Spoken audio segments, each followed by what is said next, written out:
Somebody asked me today in a comment how I do my bases, and I figured this is a kind of a good one for a short. So I buy these bases, they're artillery bases, and they have slots, and they come from Sarissa Precision.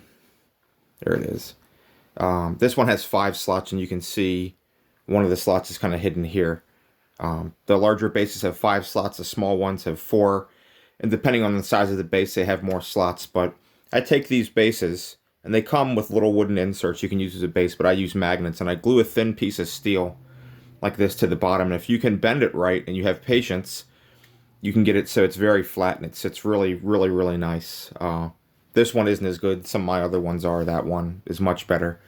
But that's what I do. And so I take it, and with the little MDF bases that come with these, they fit in nice. But if you want to use these magnetic bases, you have to take a drum one. You have to clean it out a bit and whiz it out.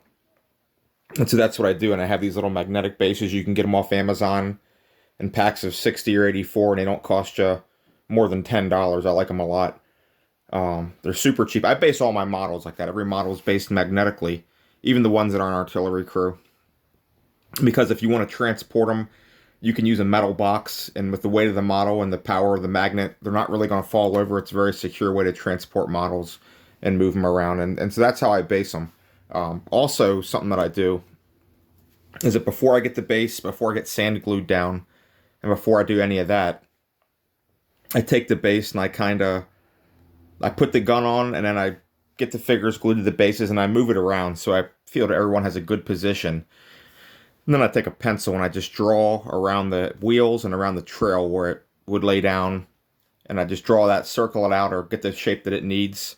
And then when I glue down sand, I don't glue down sand in that part of the base, so it looks right. Because if you have a small gun that's sitting on top of a few grains of sand, that doesn't look quite as good. In reality, these guns would be heavy; they would crush small stones beneath them. Relative to their weight, especially a 5-inch howitzer. But I got these crewmen, and that's why it's important, because I have this crewman here. You can see, and I have his hand positioned like he's on the kind of the elevation. I think it's the elevation screw for the gun. And so it looks normal, rather than having his hand out somewhere near the gun vaguely. And that's how I do the bases. And I like to mix up the foliage. I only had really 2 types of clumps, and then some static grass. I could do better, and maybe I should, but I'm trying to keep everything uniform and within a budget. And so that's the way I do that. But also for my bases, I don't use expensive paint. I use Walmart acrylic. So this would be like one of their brown colors. I'm not sure what it is. It's a lighter brown, and I paint that on the sand, and then I dry brush it apple barrel territorial beige, and that's 50 cents for each bottle of paint. And so I'm not putting a great deal of money into my basing. I don't like to paint expensive paint over sand. It seems like a waste, but that's it. It's kind of a long answer to something that's pretty simple, but that's how I base my artillery.